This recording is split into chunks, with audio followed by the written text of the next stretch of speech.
Welcome back to the Strategy YouTube channel. Magic has a plethora of abilities and mechanics that players can choose to use in a game, and this number increases all the time as new sets introduce new worlds with new themes and flavors. Not every mechanic has a legendary creature that takes advantage of it, however. And in fact, there are multiple fun and interesting mechanics that haven't seen any reprints or attention since their initial release. This often means that there's barely enough cards with the mechanic to even warrant building a deck around it, let alone a flagship commander that introduces that mechanic in the command zone so that you can make use of it in more fun and interesting ways. The Pauper Dragon Highlander, or PDH format, is very similar to Commander in that you have a creature available to you in the command zone throughout the game. The catch with PDH is that all of the cards in your deck must be commons, and the commander in your deck can be any creature that is of uncommon rarity. Because of this, you're far more limited on the cards you can fit into the 99. But it also creates more liberty to build your deck around mechanics that you personally have an affinity for or are drawn to. In this video, we'll be taking a look at 4 mechanics that are currently not depicted on any legendary creatures in Magic, but thanks to the restrictions and freedoms offered in the PDH format, can be accessed from the command zone in PDH. The first mechanic we're going to look at in this video is Persist. Persist is an ability that certain creatures have that says when they die, if they didn't have a -1/-1 counter on them, they're returned to the battlefield from the graveyard with the -1/-1 counter. It's similar to the Undying ability, where the only difference is that Undying looks for +1/+1 counters and gives +1/+1 counters. While the Undying mechanic has a handful of commanders that make use of the ability, Persist continues to not be represented in the command zone. Fortunately for us, there are a handful of uncommon creatures that are non-legendary that make use of the Persist mechanic and have other abilities which interact with dying or returning from the graveyard to the battlefield. Part of the reason I think the Persist mechanic is so interesting is that if you put a +1/+1 counter on a creature that has a -1/-1 counter on it, the rules of the game say that instead of keeping track of the positives and the negatives together, you remove both of those counters so the creature will have nothing on it. And in my experience, it's a lot easier to give a creature a +1/+1 counter than it is to give them a -1/-1 counter like you would have to do for an Undying creature. So when our commander dies and is returned with that -1/-1 counter, all we have to do is find a way to consistently put a +1/+1 counter on it, and we can keep resurrecting our commander from the graveyard to the battlefield every time it dies. One really good combo that slots into any Persist PDH deck is Forge of Heroes. You can tap the Forge to put a +1/+1 counter on a commander you control that entered the battlefield this turn. So if my Persist commander goes to the graveyard and is returned with the -1/-1 counter, I can immediately tap Forge of Heroes to put a +1/+1 counter on it. The two counters will interact and cancel each other out, disappearing and allowing our commander to resurrect with Persist all over again. Not to mention several of them have multiple colors in their color identity, meaning you can build a much more interesting multicolor deck with your commander in it. If you're looking to take advantage of Persist much more consistently than you're getting in your commander games, or you have an affinity for the mechanic like I do, give this PDH combo a try. The next mechanic is one that I was surprised had no legendary creature associated with it. Evoke as a mechanic has existed since 2007 and has been very popular since its release. Evoke is an alternate casting cost that can get your creatures on the battlefield for cheaper,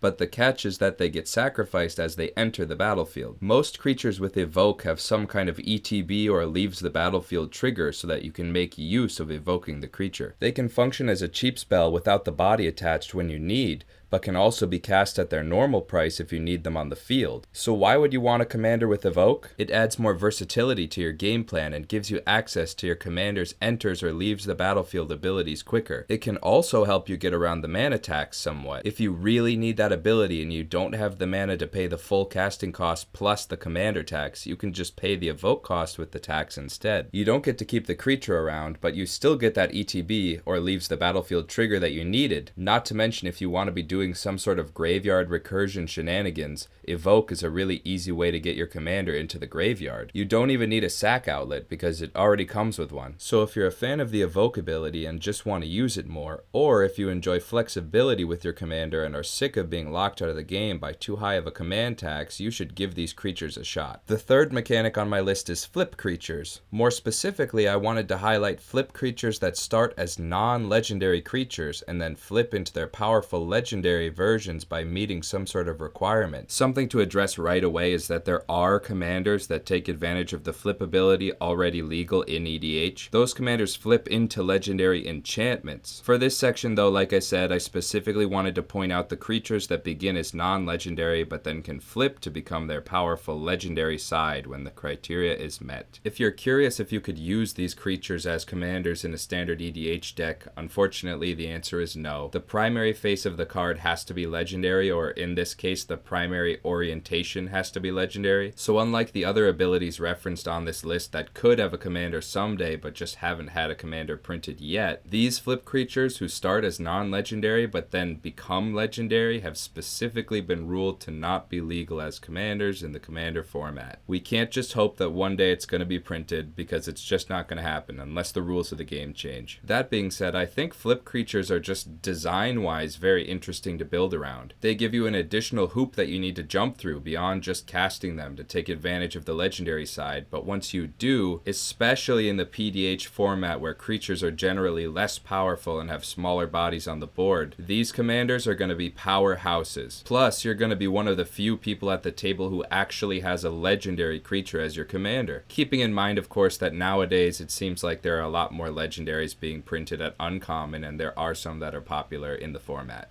Still, I think just narratively, these creatures are much more interesting to build around. Every PDH game, you're going to be reenacting their hero's journey from where they began as they go through trials and conflict to develop into the legendary creature that they're meant to be. If you love the narrative and the storytelling aspect of games and just nerd out about that sort of thing, you would probably really enjoy having one of these tiny commanders and then seeing them reach their endgame final boss stage power level. Luckily, because PDH allows non-legendary uncommon creatures to be your commander, we can take advantage of all these guys and have really cool battles with characters that essentially are leveling up as they grow and develop. Imagine a 4-player game where all 4 players are using one of these unlegendary flip creatures as their commanders. Each player would have like a mini objective that they're trying to accomplish to be able to level up their commander into its ultimate form. I just think it would be really cool and kind of fun to build around. And finally, saving the best for last, we have bestow creatures that we want to be enchanting on our opponent's creatures. If you aren't familiar, bestow is an ability that some enchantment creatures have where you can pay an alternate cost to cast them as an aura enchanted to a creature on the battlefield. They're just auras that sit there and give whatever bonuses are written in their text until they become unattached to the creature. When a creature with bestow is unattached from the creature they were enchanted to, they go back to being a creature. Now, we do already have a commander in the EDH format that has the bestow ability. The thing about Kestia is that they don't give you any bonuses for enchanting a creature that you don't control. Kestia gives the creature +4/+4, and that will apply to whatever creature the opponent controls.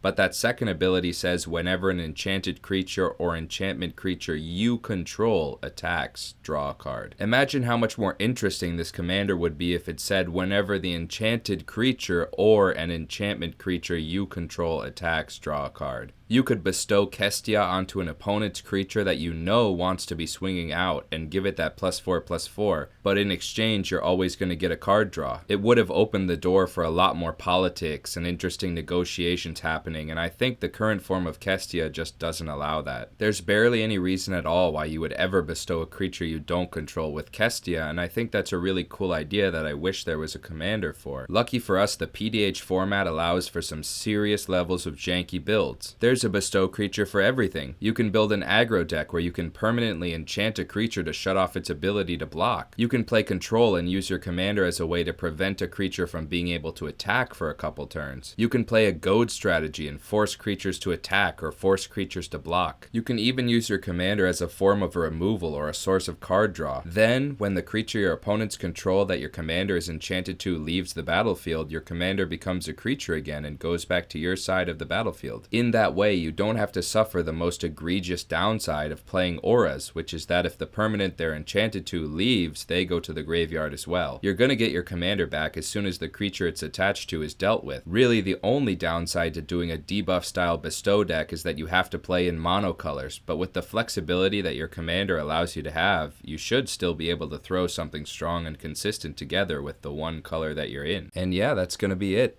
Thank you so much for watching. I apologize if this video came out later than I had originally said it would. The power in my neighborhood went out twice while I was editing this video, and at some point along the way a part of the audio got corrupted and I had to cut a bunch of it out and re-record it. It was a whole ordeal. It wasn't anything too major, I don't think. It was just annoying. And I also just want to say thank you to all the support I've been getting recently with my videos. I truly never anticipated that this channel would even have one video that reached over like 20,000 views. I just like to make really weird decks. To be honest with you, I don't even consider myself like an above average Magic player. I didn't even know multi-blocking was a thing that you could do until like 6 years into playing Magic. So yeah, it's just crazy how much support I'm getting on this channel, and I also just really love to see how much I can inspire other people to make their decks. I think my favorite part of presenting my ideas on YouTube is when somebody sends me like a link to their deck, which is just an even more interesting and improved version of what I built. Like, I do not get mad. I just want to see innovation. If you're running with the theme and you're improving on it, that's amazing. So if you're doing that, keep it up. You have my seal of approval. I think all Magic formats would benefit from the influx of new ideas anyway. I'm also super excited to have gotten my first full-length PDH video on YouTube. I remember right before I had to take that long break from YouTube, I told everybody I was going to make a PDH video, and somebody in the comments said that they were super excited for it because their local game store was getting into the PDH format and they wanted to bring a deck to it, and that was 9 months ago. So if you were that person in the comments who said that they were waiting for this video, I'm really sorry it took 9 months to make. I don't know what the chances are that you still live in that area and they're still doing PDH, but hopefully this gives you some ideas. Oh, and also the 1,000 subscriber special vote is over. The Zerta deck won, so you can expect that video